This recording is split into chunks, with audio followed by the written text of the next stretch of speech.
Olá, eu sou a Carol Nogueira e esse é o Item Mais da CNN. O e-mail com uma mensagem que teria sido enviada aos executivos da fabricante de carros elétricos, Tesla, emitiu um sinal claro sobre a visão do dono da empresa sobre a prática do home office. O trabalho remoto já não é mais aceitável, decretava o comunicado atribuído ao bilionário Elon Musk, que comanda a companhia. Musk não desmentiu a informação e, questionado sobre o que diria aos funcionários que defendem o home office, afirmou que eles deveriam fingir que trabalham em outro lugar. O rigor do homem mais rico do mundo com os funcionários trouxe à tona o debate sobre os custos e benefícios do retorno ao trabalho presencial, no momento em que as restrições impostas pela Covid-19 são bem mais brandas do que no auge da pandemia, apesar de novos aumentos dos casos da doença no Brasil e no mundo. O número de casos da Covid-19 voltou a subir nas últimas semanas em todo o Brasil. Segundo o Conselho Nacional de Secretários de Saúde, o cenário é pior nas regiões Sul, Sudeste e também no Centro-Oeste. Por aqui, o governo federal determinou que todos os servidores devem voltar ao trabalho presencial. A decisão foi tomada no mês passado, após o Ministério da Saúde decretar o fim da emergência sanitária no país. Estima-se que, apenas em 2020, o trabalho remoto gerou uma economia de mais de R$ 1 bilhão aos cofres públicos. Agora, caberá aos gestores de cada órgão definir quem poderá permanecer atuando de forma remota. Pesquisas indicam que a maior parte das pessoas se adaptou ao modelo híbrido de trabalho. Um levantamento feito por um site de recrutamento em dezembro apontou que 42% dos brasileiros gostariam de trabalhar alternando dias em casa e dias no escritório. Entre os motivos para essa escolha, o relacionamento, a manutenção do relacionamento presencial com outras pessoas da empresa aparece na liderança dos argumentos a favor do modelo híbrido, representando 31% das respostas. Logo na sequência, vem a flexibilidade de poder conciliar o trabalho com outras atividades, como as domésticas, por exemplo. E logo depois é que nesse modelo é possível evitar aquele deslocamento diário, a ida e volta do trabalho. Esse levantamento também procurou saber quantos dias na semana seria o ideal para se trabalhar no modelo híbrido.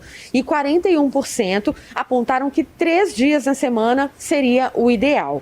Um outro estudo realizado pela Fundação Getúlio Vargas revelou que 30% dos funcionários entrevistados esperam por mudanças no ambiente de trabalho, com mais informalidade e flexibilidade de regras. Mais 61% dos gestores consideraram mais difícil alinhar os interesses da equipe com uma liderança remota. Falamos mais sobre essa pesquisa e a percepção dos brasileiros com relação ao modelo híbrido de trabalho com o Paul Ferreira. Ele é professor de Gestão Estratégica e Liderança da FGV em São Paulo. Paul, muito obrigada por estar conosco no Item Mais. Bem-vindo. Muito obrigado pelo convite. Para começar, vamos falar um pouquinho sobre a pesquisa da FGV, que focou exatamente nessa questão do trabalho remoto, trabalho híbrido, da percepção dos brasileiros com relação a essa modalidade de trabalho. Antes de mais nada, como é que foi feita essa pesquisa e o que mais chamou a atenção diante dos resultados que vocês tiveram acesso a partir dos depoimentos, claro, dos entrevistados? Eu acho que foi uma pesquisa bastante interessante porque ela acontece num momento de transição. Ela acontece no primeiro trimestre de 2022, onde já temos empresas que estão pensando no retorno ao escritório. Então, foi muito importante de falar com os respondentes, ter esse entendimento de quais seriam as oportunidades e os desafios. Nós realizamos, então, uma survey com cerca de 1.000 pessoas, respondendo no primeiro trimestre de 2022, como já falei, a questões sobre o trabalho híbrido, produtividade, locais de trabalho e relacionamento com liderança. Eu acho que o principal objetivo metodológico foi de querer comparar respostas da alta liderança, representando formalmente a organização, com respostas dos demais colaboradores e tentar identificar sinergias ou divergências. Se a gente for assim para os principais achados, eu diria que temos 2 grandes elementos. O primeiro, acho que confirma o risco crescente de divergências de interesse entre a liderança da empresa e os colaboradores em várias dimensões. Alguns exemplos. Uma larga maioria de colaboradores se sentiram mais produtivos no trabalho remoto quando a alta liderança não viu a diferença. Ambos os respondentes preferem o trabalho híbrido, mas os colaboradores querem maior intensidade de trabalho remoto, 3 a 4 dias, enquanto a liderança, maior intensidade de trabalho no escritório, 3 a 4 dias. Então, aí também diferenças. Quando a gente olha para gênero também, mulheres em particular se sentiram mais produtivas do que homens e querem mais dias de trabalho remoto. Jovens também, eles tiveram um comportamento muito semelhante aos das mulheres. E outro elemento que eu acho importante sobre o trabalho extra, ou seja, o quanto as pessoas trabalharam a mais durante o período de trabalho em home office, só 4% da liderança afirma ter trabalhado 4 horas a mais durante a semana, contra quase 20% dos colaboradores. Então, em geral, colaboradores estão nos dizendo que eles trabalharam muito mais durante esse período. Então, isso é acho que um tipo de achado sobre as divergências, e acho que também tem um outro tipo de achado mas sobre o fato de também a necessidade de pensar a flexibilização, além das expectativas das pessoas, focando também na execução do trabalho, ou seja, reuniões menos frequentes, mais remotas e mais flexíveis, repensar os locais de trabalho, inclusive a gente está vendo que várias empresas redefiniram completamente os espaços dos escritórios, rever a flexibilidade dependendo dos fatores principais de produtividade das funções, ou seja, tem algumas funções que elas podem de fato ser realizadas em trabalho remoto, outras não podem. Se você, por exemplo, é responsável por a inovação do produto, acho que o fator principal de produtividade é a cooperação. Então, o espaço, compartilhar o mesmo espaço no mesmo tempo é importante. Então, talvez dá algumas limitações para a possibilidade de ter um trabalho remoto. E, por fim, acho que a questão do relacionamento com as lideranças. Ele tem que ser mais adaptado para garantir meritocracia, assegurar que as pessoas que estão em regime remoto não sejam prejudicadas em termos de promoções de carreira, por exemplo. Enfim, são alguns desses achados que nós vimos. Me chama a atenção desses vários resultados que vocês constataram, Paul, a questão da diferença de visão, de percepção entre lideranças e colaboradores. O que isso traz de sinalização para a gente sobre o andamento das relações de trabalho no país? Acho que discussões sobre o ambiente laboral e, mais geralmente, flexibilidade das modalidades de trabalho já vinha acontecendo, né? E a gente tem esses estudos que mostram que 20% das empresas, antes da pandemia, a nível mundial, já tinham políticas de flexibilização de horários e de espaço. Em geral, empresas de maior porte, internacionais, menos talvez no Brasil e mais em países nórdicos, da Europa, nos Estados Unidos.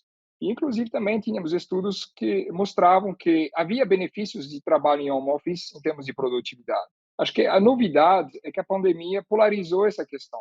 A maior parte das empresas entrou, como nós sabemos todos, no modo extremo de trabalho em home office. E apesar das diferenças na adaptação, o ponto central é que todos os colaboradores passaram a trabalhar da mesma forma. Desde o final do primeiro trimestre de 2022, o que está emergindo é essa questão novamente da flexibilidade, mas ela está surgindo com mais força. E o ponto central, sobretudo, é que cada pessoa tem expectativas de flexibilidades diferentes. Então, acho que qual a consequência? Se o papel da organização é, por um lado, incentivar, o que isso leva a uma lógica de personalização, por outro lado, existe uma necessidade também de coordenação dentro das organizações. E isso leva a processos e mecanismos que sejam escaláveis, aplicados a todos. Então, acho que o ponto fundamental, quando a gente fala de quais as implicações para esse novo ambiente laboral, e se a gente pensar que a flexibilidade veio para ficar, acho que a única saída é o que eu chamaria de personalização em massa. Como é que as organizações elas vão poder justamente atender às necessidades da maioria dos colaboradores e, ao mesmo tempo, ter processos e mecanismos que sejam robustos e que permitam as empresas serem eficientes. E aí tem esse ponto que você fala, Paul, que é a flexibilização, né? Essa possibilidade de flexibilizar o trabalho híbrido, remoto. Mas há algumas categorias profissionais que não conseguem esse tipo de flexibilização. E a gente cita aqui, por exemplo, profissionais da saúde, motoristas, enfim. Há uma gama de categorias que não conseguem essa flexibilidade. Para esses profissionais, a experiência da pandemia teve algum efeito sobre a relação do empregado com o local em que ele atua? Não, você tem razão. De maneira geral, estamos falando de trabalhos que necessitam a operação de máquinas ou que envolvam um contato direto com o cliente. E, de fato, para esses trabalhos, o ponto central não foi a relação com o local de trabalho. Mas eu acho que eles estão, em geral, afetados por uma questão mais larga do futuro do trabalho e das suas implicações em termos, por exemplo, de ressignificação do que é o trabalho. Então, nós vemos que são empregos nos quais a procura de profissionais está muito difícil nesse momento para trabalhar, por exemplo, em restaurantes, motoristas, como você comentou, entregadores. Então, são setores onde nós estamos vendo que uma série de pessoas não querem mais voltar para esses empregos, né? E para os profissionais que operam máquinas, por exemplo, é uma questão de substituição crescente, justamente pelas máquinas, e por isso de requalificação e de desenvolvimento de novas competências. Então, acho que é assim que a pandemia está afetando algumas dessas funções. E acho que também é uma questão da remuneração, em função da utilidade social. e não da raridade de determinadas competências ou de responsabilidades no contexto da empresa, né? Acho que foi toda essa conversa, todo esse debate que nós tivemos sobre essas profissões que a gente chamou da linha da frente, e que muitas das vezes são profissões que são altamente críticas, que são pouco remuneradas, e onde é necessário talvez rever justamente como é que a gente poderia retribuir essas profissões de uma maneira que seja mais justa e que seja mais em relação à utilidade social dessas funções. Então, acho que é mais nesse sentido que a pandemia teve um impacto sobre alguma dessas funções. Ou seja, a pandemia mudou a forma como a sociedade encara a relação com o ambiente de trabalho e com o próprio trabalho em si. Com certeza, e acho que o ponto fundamental, um dos aprendizados seria que trabalhadores e, sobretudo, empresas mudem seu comportamento à luz do que aprendemos durante a pandemia, do que as empresas e os indivíduos eles experimentaram e acho que de uma certa forma quebraram um pouco dessa inercia que a gente vinha vendo. Então acho que é importante capitalizar sobre esses experimentos, olhar para o que funciona e manter, escalar o que deu certo. Paul Ferreira, mais uma vez, obrigada por essa conversa. Professor, já fica aqui o convite para a gente bater um papo no futuro. Afinal, esse é um tema de interesse do mundo todo. Mais uma vez, obrigada. Obrigado também. A repentina necessidade de adoção do home office no início da pandemia obrigou empregados e empregadores a buscarem uma nova forma de organizar o trabalho. Do dia para a noite, inúmeras dúvidas surgiram. Passados 2 anos, o governo federal publicou em março uma medida provisória para regulamentar no país tanto o home office quanto o modelo híbrido de trabalho. Isso hoje, antes dessa medida provisória ser publicada no Diário Oficial da União. Hoje, se o trabalhador ficar menos que 3 dias em casa, já não é mais trabalho remoto. Agora, com essa medida provisória, isso tanto faz. Não tem problema que ele vá algumas horas por dia ao trabalho, ainda assim ele pode ser considerado um trabalhador remoto. Isso tanto faz, mesmo segundo essa medida provisória. E mesmo que o trabalhador vá à empresa, então, mais de 3 vezes por semana, ele não descaracteriza esse modelo híbrido. O documento assinado hoje, Mona Lisa, dá direito também aos trabalhadores com deficiência ou com filhos com deficiência, filhos de até 4 anos de idade, a ter prioridade para as vagas desse teletrabalho. Outra mudança, os trabalhos em casa podem ser por jornada de trabalho, seguindo as leis da CLT. Dessa maneira, a empresa vai ter como saber quantas horas por dia o trabalhador está fazendo ali sua jornada. Também tem que ter a regra ali do intervalo, dependendo da categoria, de meia, 1 hora para o almoço. Além disso, mas também essa medida provisória, ela deixa que seja feito um trabalho por produção. E dessa maneira, por produção, o trabalhador vai ter a liberdade de escolher em que período do dia ele quer trabalhar, desde que ele entregue à empresa a produção que foi designado a ele.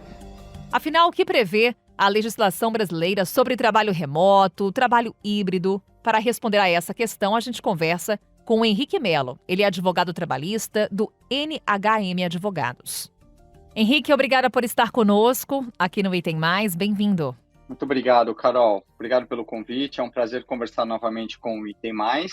E hoje a respeito de um tema super relevante e contemporâneo na vida de todos os trabalhadores no Brasil e no mundo. E que gera muitas dúvidas, Henrique. A começar pela questão do ponto de vista do empregador. Nesse momento, ele pode exigir a volta daqueles funcionários que estavam em home office para exercer a sua função, o seu trabalho na empresa? A resposta é bem objetiva, Carol. Sim, o empregador ele tem esse direito. Quando a gente olha pela legislação trabalhista, o empregador é aquele que dirige, que coordena a prestação dos serviços, assume os riscos da sua atividade econômica. Então, ele tem o direito, ele tem essa prerrogativa de estabelecer o modo de trabalho. Tem a prerrogativa de estabelecer, por exemplo, a utilização de um uniforme numa empresa, a prerrogativa de definir quais são os sistemas que vão ser utilizados nessa empresa e, da mesma forma, em relação à modalidade de trabalho, pode definir o retorno ao regime presencial, uma vez que nós estamos aí sem o risco, sem a questão maior, que era a proteção à saúde, por conta da pandemia, pode exigir o retorno 100% presencial ou estabelecer um sistema híbrido, que é onde a gente tem visto que as empresas estão atuando cada uma a sua modalidade, cada um definindo a sua escala dentro da semana, isso variando também entre diferentes departamentos da empresa. Mas a resposta é sim. Hoje o empregador ele tem, no estado que nós estamos, né, de pandemia, ele tem o direito de solicitar que os empregados retornem ao presencial. Isso nos leva a concluir também, Henrique, que o empregador pode também, por exemplo, deixar o seu funcionário no esquema de home office, para aquele empregador que acha que esse sistema funcionou, que deu certo, que diminuiu custos, por exemplo, para a empresa. Nesse caso em específico, Henrique, por exemplo, o empregador pode diminuir a carga horária do funcionário e, consequentemente, diminuir o salário. Como é que fica essa questão trabalhista para aqueles que vão permanecer trabalhando em casa? É o que a gente tem visto de mais comum, Carol, a manutenção do regime de trabalho no sistema do home office, até para que as empresas também possam atrair talentos. Hoje é uma demanda dos trabalhadores a possibilidade de, pelo menos alguns dias da semana, permanecer no home office. O empregador ele pode estabelecer questões como jornada, existe uma cautela específica com relação à jornada, até por conta de recentes alterações na legislação trabalhista e riscos que isso pode trazer para a empresa em termos de exposição. Em regra geral, a gente vai manter no home office a mesma jornada de trabalho que ele tinha no sistema presencial. Um eventual acordo de redução de jornada acompanhado de redução salarial para uma maior segurança da empresa, necessariamente teria que ser feito com assistência do sindicato da categoria, porque você está tirando um direito do trabalhador, está reduzindo uma remuneração, ainda que acompanhada pela jornada. O que a jurisprudência, os tribunais trabalhistas entendem é que é necessária essa assistência do empregado pelo sindicato. É sim possível, só tem que tomar cuidado com essa operacionalização. Henrique, aqui de uma forma muito didática para quem está nos acompanhando, como é que a gente pode então estabelecer essa diferença entre esse regime remoto, né, o trabalho em home office, o presencial e o semipresencial, principalmente do ponto de vista de direitos e deveres de empregados e também dos empregadores? Muito interessante a pergunta, Carol, porque em termos de direitos trabalhistas, a gente tem que ter em mente que o trabalho em regime de home office remoto, ele não altera as obrigações do empregador e as obrigações do empregado. Ambos permanecem inalterados. Então, do ponto de vista da empresa, eu continuo obrigado a pagar salários, a prover meios e recursos, né, os sistemas necessários para que o empregado realize as suas atividades. Do ponto de vista do empregado, eu permaneço com as mesmas obrigações, com relação aos deveres do seu cargo, a confidencialidade, realização das tarefas, não atuação de forma concorrente àquela empresa, respeito. Então, até do ponto de vista da aplicação de medidas disciplinares, os empregados que estão trabalhando de forma remota estão sujeitos às mesmas regras. Então, eventual situação que demande uma aplicação de medida disciplinar vai acontecer também normalmente no home office. Dois pontos de destaque muito importantes para que a gente possa trazer aqui para o nosso bate-papo. Primeiro, a parte da saúde e segurança, quando a gente está trabalhando no regime remoto. Não é porque o trabalhador está num 100% remoto, teletrabalho ou num sistema híbrido, que eu, empresa, não tenho qualquer obrigação com relação ao local de trabalho na residência dele. O que a legislação estabelece, o capítulo específico de teletrabalho na nossa CLT, é que é um dever da empresa orientar o empregado de forma ostensiva com relação aos riscos à saúde e à segurança do trabalho. E isso se estende também aos aspectos de ergonomia. Então, a empresa tem esse dever de orientação de como ele deve se sentar, uma cadeira correta para trabalho, uma postura, em termos de rigidez daquele trabalhador. Então, esse é um dever que a CLT colocou para as empresas. E aí tem um segundo ponto, que este não traz uma obrigação imediata para as empresas em geral, mas é com relação às despesas. Por quê? O que a lei estabelece é que a empresa e o empregado vão acordar de forma livre com relação às despesas. Aqui eu estou colocando tanto as despesas com eventual mobiliário adequado para esse home office, como também as despesas com conexão à internet, energia e todas as demais que o empregado tenha para trabalhar a partir da sua residência. Eu posso dispor com ele livremente. O que nós temos visto, uma situação muito comum, é o fornecimento de ajudas de custo por parte das empresas, para que os empregados, então, arquem com esses custos e não experimentem sozinho aí custo que lá no passado era 100% da empresa e agora a pessoa, os empregados na casa deles, tenham alguns gastos maiores. Para a gente encerrar, Henrique, queria um relato pessoal seu de quem acompanha na prática as questões trabalhistas que envolvem o direito do trabalho. A pandemia, ela mudou muito essa relação, principalmente do ponto de vista legal, quando a gente fala da relação trabalhista, das questões que envolvem o empregado, o empregador, ambientes de trabalho. Um novo capítulo no direito foi inaugurado diante da pandemia de Covid-19. Carol, a gente vem num ambiente de muitas mudanças trabalhistas, desde a reforma trabalhista, que entrou em vigor em novembro de 2017. Então, nesses últimos 5 anos, eu posso lhe dizer que as normas trabalhistas têm sido modernizadas, e isso traz ganhos importantes para as empresas em termos de competitividade e também de maior clareza para os empregados. O teletrabalho foi um dos pontos inseridos na CLT somente em 2017, então nós temos a consolidação das leis do trabalho em 1943 e só em 2017 a inclusão desse capítulo sobre o teletrabalho, acompanhando então agora a modernidade nessas relações e esse trabalho remoto. A legislação tem sido modernizada e, mais do que isso, as novas formas de trabalho mais efetivas, mais rápidas, que permitem aos empregados conciliar uma melhor qualidade de vida, também têm sido incorporadas. O que nós vimos na pandemia foi um caldeirão fervilhante de normas trabalhistas. Vou citar um exemplo aqui, a medida provisória 927, em março de 2020, naquele início de pandemia, que regulou um sistema de teletrabalho, o trabalho remoto emergencial, basicamente dizendo ali que as empresas poderiam colocar as pessoas para trabalhar de casa, mesmo sem acordos prévios e qualquer tipo de formalização, atendendo ao caráter emergencial que ali existia, até normas hoje, por exemplo, com uma medida provisória de 2 meses atrás, em que o governo novamente veio alterar esse capítulo do teletrabalho. É muito interessante ver essa modernização da legislação trabalhista.